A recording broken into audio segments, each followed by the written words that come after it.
Hello दोस्तों, नमस्कार। एक बार फिर से स्वागत है आपका अपने यूट्यूब चैनल में। आज की वीडियो में हम उत्तराखंड लेक्चरर स्क्रीनिंग एग्ज़ाम के लिए टीचिंग एप्टीट्यूड में जो कमीशन है राधा कृष्णन आयोग के बारे में महत्वपूर्ण बिंदुओं पर चर्चा करेंगे।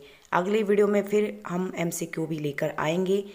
अगर इसी वीडियो में एमसीक्यू को साथ साथ करेंगे तो वीडियो बहुत ज़्यादा लेंथी हो जाएगी, इसीलिए एमसीक्यू के लिए अलग वीडियो बनाई गई हैं। तो आइए शुरू करते हैं आज की वीडियो को। इससे पहले आपसे रिक्वेस्ट है, प्लीज़ आप चैनल को सब्सक्राइब कर बेल आइकन को ज़रूर प्रेस करें। इससे आपको न्यू वीडियो की नोटिफिकेशन टाइम टू टाइम मिलती रहेगी। वीडियो को लाइक शेयर ज़रूर करें और आपको वीडियो कैसी लगी कमेंट करके ज़रूर बताएं। तो आइए शुरू करते हैं। यह है राधा कृष्णन आयोग। उत्तराखंड लेक्चरर स्क्रीनिंग एग्ज़ाम के लिए जो टीचिंग एप्टीट्यूड है वो 40 नंबर की है और उसमें जो भारतीय शिक्षा व्यवस्था है उसमें उसका पहला टॉपिक है राधा कृष्णन आयोग। राधा कृष्णन आयोग की स्थापना 1948-49 में हुई। इसे विश्वविद्यालय शिक्षा आयोग के नाम से भी जाना जाता है। इसका जो अन्य नाम है विश्वविद्यालय शिक्षा आयोग है, क्योंकि इस आयोग की जो का गठन हुआ था वो विश्वविद्यालय स्तर की शिक्षा के स्तर में सुधार करने के लिए इस आयोग का गठन हुआ, इसीलिए इसका नाम विश्वविद्यालय शिक्षा आयोग है। और इसके जो अध्यक्ष थे वो राधा कृष्णन थे, डॉक्टर सर्वपल्ली राधाकृष्णन जी, इसीलिए इसे राधा कृष्णन आयोग के नाम से जाना जाता है। इसका गठन है 4 नवंबर 1948 को और इसके जो अध्यक्ष थे डॉक्टर सर्वपल्ली राधाकृष्णन। जो डॉक्टर सर्वपल्ली राधाकृष्णन हैं वह भारत के प्रथम उपराष्ट्रपति और दूसरे राष्ट्रपति थे। इनको 1954 में भारत रत्न पुरस्कार से सम्मानित किया गया। डॉक्टर सर्वपल्ली राधाकृष्णन की जयंती 5 सितंबर को मनाई जाती है, जिसे राष्ट्रीय शिक्षक दिवस के रूप में मनाया जाता है। अगला पॉइंट है स्वतंत्रता प्राप्ति के बाद का यह पहला आयोग है, क्योंकि 15 अगस्त 1947 में जब भारत देश आज़ाद हुआ तो 1948 में इस आयोग का गठन किया गया, राधा कृष्णन आयोग का। इसलिए एग्जाम में क्वेश्चन बन सकता है कि स्वतंत्रता प्राप्ति के बाद का पहला आयोग कौन सा है, तो वह है राधा कृष्णन आयोग या विश्वविद्यालय शिक्षा आयोग। इस आयोग ने 25 अगस्त 1949 को अपनी रिपोर्ट भारत सरकार को सौंपी, यानी कि 1948 में इसका गठन किया गया 4 नवंबर 1948 को और 25 अगस्त 1949 को इसने अपनी फाइनल रिपोर्ट भारत सरकार के समक्ष रखी। क्वेश्चन बन सकता है इसके गठन को लेकर और इसके जब इसने अपनी फाइनल रिपोर्ट सौंपी। ये दोनों पॉइंट इंपॉर्टेंट होंगे, आप नोट करते रहिएगा। अगला पॉइंट है इस आयोग की नियुक्ति विश्वविद्यालय स्तर की शिक्षा व्यवस्था संरचना की जांच और तत्कालीन समस्याओं का पता लगाकर भारत सरकार को आवश्यक सुझाव देना था। यानी कि जो इस आयोग का गठन इसलिए किया गया कि विश्वविद्यालय स्तर की शिक्षा में सुधार किया जाए, उसकी संरचना में सुधार किया जाए और तत्कालीन यानी कि उस समय, क्योंकि हाल ही में देश आज़ाद हुआ था, तो उस समय पे क्या क्या समस्याएं थी उन समस्याओं का पता लगाकर भारत सरकार को आवश्यक सुझाव दिए गए।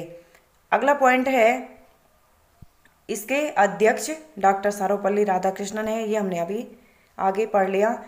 और इसके जो सचिव है निर्मल कुमार सिद्धांत। इसके जो टोटल सदस्य थे इसमें वो थे 10, यानी कि 8 इसमें अन्य सदस्य थे, एक थे इसके अध्यक्ष और एक सचिव। ये 747 पेज की रिपोर्ट थी जिसमें 15 अध्याय थे। ये पॉइंट भी इम्पोर्टेंट हो सकता है एग्ज़ाम के लिए। तो इसके जो अन्य सदस्य हैं वो पहले इसमें डॉक्टर जाकिर हुसैन, लक्ष्मण स्वामी मुदालियर आयोग भी हम आगे पढ़ेंगे।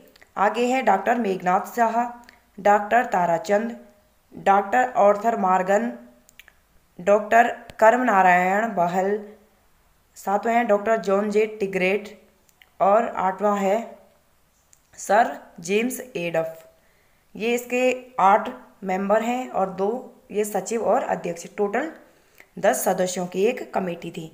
आगे है अगला पॉइंट है कि जब राधा कृष्णन आयोग का गठन हुआ 1948 में, तो उस समय भारत के जो शिक्षा मंत्री थे, ये क्वेश्चन एग्जाम के लिए इंपॉर्टेंट हो सकता है, तो वो थे अब्दुल कलाम आज़ाद जी। अब है इसके सिफारिशें या सुझाव कि राधा कृष्णन आयोग ने क्या क्या सिफारिशें रखी या क्या क्या सुझाव दिए। इसमें है पहला, उच्च शिक्षा संगठन के 3 स्तर बताएं। पहला है स्नातक। स्नातक के लिए 3 वर्ष यानी कि जो बीए या यूजी होता है, बीए, बीएससी, बीकॉम, उसके लिए 3 वर्ष निर्धारित की गई। स्नातकोत्तर यानी कि पीजी 2 वर्ष के लिए, और जो अनुसंधान या शोध कार्य यानी कि पीएचडी, उसके लिए न्यूनतम 2 वर्ष का समय रखा गया। आगे है शिक्षकों को 4 श्रेणियों में बांटना।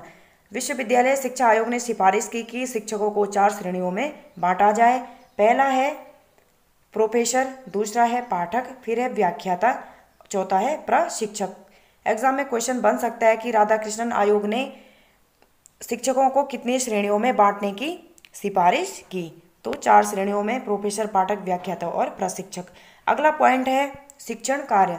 शिक्षण कार्य के लिए राधाकृष्णन आयोग ने कहा कि सप्ताह में 18 घंटे से अधिक न दिया जाए, यानी कि जो शैक्षणिक कार्य है वो 18 घंटे, एक सप्ताह में 18 घंटे से अधिक शैक्षिक कार्य न हो और पूरे साल में 180 कार्य दिवस रखा गया। इस पॉइंट को भी आप नोट करते जाएं। पूरे साल का 180 कार्य दिवस, और अगर घंटे की बात आए तो 18 घंटे। अगला पॉइंट है विश्वविद्यालयों और महाविद्यालयों में उन्हीं छात्रों को प्रवेश देना चाहिए जो 12 वर्ष की विद्यालयी शिक्षा प्राप्त कर चुके हों। ये भी एक इम्पॉर्टेंट पॉइंट है कि विश्वविद्यालय यानी कॉलेज में वही स्टूडेंट्स आए जिन्होंने 12th पास कर लिया हो या 12 वर्ष की विद्यालयी शिक्षा को प्राप्त कर लिया हो। ऐसा ना हो कि कोई 10th के बाद ही या कोई 8th करके ही विश्वविद्यालय में प्रवेश ले सके, ऐसा नहीं होना चाहिए। प्रॉपरली जब वो 12 वर्ष की विद्यालय शिक्षा कंप्लीट कर चुके होंगे तभी उनको विश्वविद्यालय या महाविद्यालयों में एडमिशन दिया जाए। अगला पॉइंट है विश्वविद्यालयों में 3000 से अधिक और उनसे संबंधित महाविद्यालयों में 1500 से अधिक विद्यार्थियों की संख्या नहीं होनी चाहिए। ये भी इम्पोर्टेंट है कि जो विश्वविद्यालय हैं उसमें 3000 और जो उनसे संबंधित जो महाविद्यालय हैं उनमें 1500 से अधिक स्टूडेंट्स की संख्या नहीं होनी चाहिए। अगला पॉइंट है उच्च शिक्षा को 3 वर्गों में विभाजित किया जाना चाहिए, यानी कि जो हायर एजुकेशन है उसको 3 पार्ट में डिवाइड किया गया। पहला है कला, आर्ट साइड, आज भी है विज्ञान वर्ग यानी कि साइंस, और व्यावसायिक तकनीकी यानी कि जो कॉमर्स वाला जो पार्ट है वो। फिर इन्होंने कहा कि जो व्यवसायिक शिक्षा है उसको 6 उपवर्गों में बांटा जाए। व्यवसायिक शिक्षा के अंतर्गत कौन कौन से 6 उपवर्ग रखे गए? इसमें पहला है कृषि शिक्षा, दूसरा है वाणिज्य शिक्षा, तीसरा है चिकित्सा शिक्षा, चौथा है अध्यापक प्रशिक्षण शिक्षा, पांचवा है इंजीनियरिंग और तकनीकी शिक्षा, और छठवां है कानूनी शिक्षा। अगला पॉइंट है उच्च शिक्षा को समवर्ती सूची का विषय बनाया जाए। सर्वप्रथम एग्जाम में क्वेश्चन बन सकता है कि सर्वप्रथम किस आयोग ने सिफारिश की कि शिक्षा को समवर्ती सूची का विषय बनाया जाए? तो इसका करेक्ट आंसर होगा कि राधाकृष्णन आयोग ने सर्वप्रथम सिफारिश की है कि समवर्ती सूची को नहीं, उच्च शिक्षा को या शिक्षा को समवर्ती सूची का विषय बनाया जाए। और यहाँ पे एक पॉइंट आप इम्पोर्टेंट है, नोट कीजिएगा कि शिक्षा को समवर्ती सूची में 1976 ईस्वी में जो 42वें संविधान संशोधन के द्वारा रखा गया। कब? 1976 ईस्वी में। दोस्तों हमारे YouTube चैनल में संविधान संशोधन, जो इम्पोर्टेंट संविधान संशोधन है उनकी एक वीडियो पड़ी है। आप लोग प्लीज़ चैनल की प्लेलिस्ट में जाकर वो वीडियो देख सकते हैं, आपके लिए काफ़ी हेल्पफुल होगी। अगली जो सिफारिश है, अगला पॉइंट है कि एनसीसी की व्यवस्था की जाए, यानी कि उच्च शिक्षा या कॉलेजों में, यूनिवर्सिटी में एनसीसी नेशनल कैडेट कोर की व्यवस्था की जाए। अगला पॉइंट है कि परीक्षाओं के स्तर को ऊंचा उठाने के लिए प्रथम, द्वितीय और तृतीय श्रेणी के लिए न्यूनतम जो प्राप्तांक होंगे, यानी कि जो प्रथम जो फर्स्ट वो है उसके लिए 70%, जो द्वितीय है सेकंड है उसके लिए 55, और जो थर्ड होगा वो होगा 40%, यानी कि न्यूनतम पासिंग मार्क्स इतने तो होने ही चाहिए। अगला है छात्र संघ की व्यवस्था की जाए, कॉलेज और यूनिवर्सिटी में छात्र संघ की व्यवस्था की जाए। अगला पॉइंट है कि प्रत्येक विश्वविद्यालय में छात्र कल्याण सलाहकार बोर्ड की स्थापना की जाए। ये भी इम्पोर्टेंट पॉइंट है। अगला है ग्रामीणों की उच्च शिक्षा के लिए विश्वविद्यालय खोले जाए।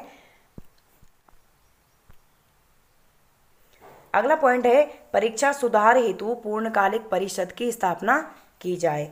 फिर अगला पॉइंट है कि कृपांक देने की प्रणाली को समाप्त करने की बात कही गई राधाकृष्णन आयोग के द्वारा। कृपांक यानी कि जो ग्रेस मिलता था पहले पास होने के लिए, उसको समाप्त की जाए।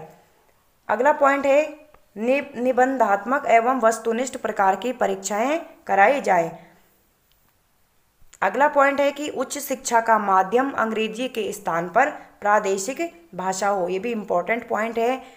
राधाकृष्णन आयोग ने सिफारिश की कि जो हायर एजुकेशन है उसमें जो टीचिंग का जो माध्यम होगा वो अंग्रेजी के स्थान पर अंग्रेजी भी होगा, लेकिन अंग्रेजी के साथ साथ प्रादेशिक भाषा, यानी कि जिस राज्य जैसे कि उत्तराखंड है, उत्तर प्रदेश है, यहाँ के जो प्रादेशिक भाषा है वह है हिंदी, तो उच्च शिक्षा का माध्यम प्रादेशिक भाषा हो। अगला इम्पोर्टेंट पॉइंट है कि सायंकालीन कक्षाएं चलाई जाए। ये भी इम्पोर्टेंट है। अगला है कि मौखिक परीक्षा कराई जाए, यानी कि जो वाइवा होता है हायर एजुकेशन में भी कॉलेजों में होता है आज भी, उस मौखिक परीक्षा के लिए राधाकृष्णन आयोग ने सिफारिश की थी। अगला है स्नातकोत्तर यानी कि जो पीजी है, पीजी में किसी एक ही विषय में गहन अध्ययन कराया जाए। आज भी पीजी क्या है, एक ही सब्जेक्ट से कर सकते हैं। बीए तो 3 साल का है, और जो यानी कि जो यूजी होता है वो 3 साल के लिए सिफारिश की, पीजी के लिए 2 साल के लिए, और जो पीएचडी होती है शोध, उसके लिए न्यूनतम 2 वर्ष का टाइम पीरियड रखा गया। और फिर सिफारिश की गई कि जो पीजी है वो यानी कि इंसान जो स्टूडेंट्स है वो पीजी सिर्फ किसी एक विषय से ही कर सकेगा। अगला है पुस्तकालयों को समृद्ध किया जाए। अगला पॉइंट है कि प्रयोगशालाओं का आधुनिकीकरण किया जाए। अगला पॉइंट है कि 5 वर्ष का अनुभव प्राप्त शिक्षकों को परीक्षक नियुक्त किया जाए, यानी कि जिन टीचरों को 5 वर्ष का एक्सपीरियंस होगा उन्हीं को क्या है, परीक्षक नियुक्त किया जाए। अगला है कि यूजीसी के गठन की सिफारिश की गई। सर्वप्रथम किसने किया, यूनिवर्सिटी ग्रांट कमीशन, तो राधाकृष्णन आयोग ने सिफारिश की। अगला पॉइंट है स्त्री शिक्षा के लिए इन्होंने सिफारिश की कि स्त्रियों के उत्थान के लिए कॉलेजों में स्त्री शिक्षा की व्यवस्था की जाए, और पाठ्यक्रम में क्या है, गृह विज्ञान, ललित कला जैसे विषयों का समावेश किया जाए। स्त्री शिक्षा के लिए इन्होंने एक महत्वपूर्ण कदम उठाए। तो दोस्तों ये थी आज की वीडियो। आई होप आपको आज की वीडियो अच्छी लगी होगी। तो प्लीज़ चैनल को ज़रूर सब्सक्राइब करें, वीडियो को लाइक शेयर ज़रूर करें। राधाकृष्णन आयोग के जो एमसीक्यू हैं उनको हम अगली वीडियो में लेकर आएंगे। तो मिलते हैं आपसे एक नई वीडियो में एक नई टॉपिक के साथ। तब तक के लिए पढ़ते रहिए, सीखते रहिए, कीप लर्निंग विद जोश के साथ। दोस्तों चैनल को सब्सक्राइब करना ना भूलना। Thanks for watching.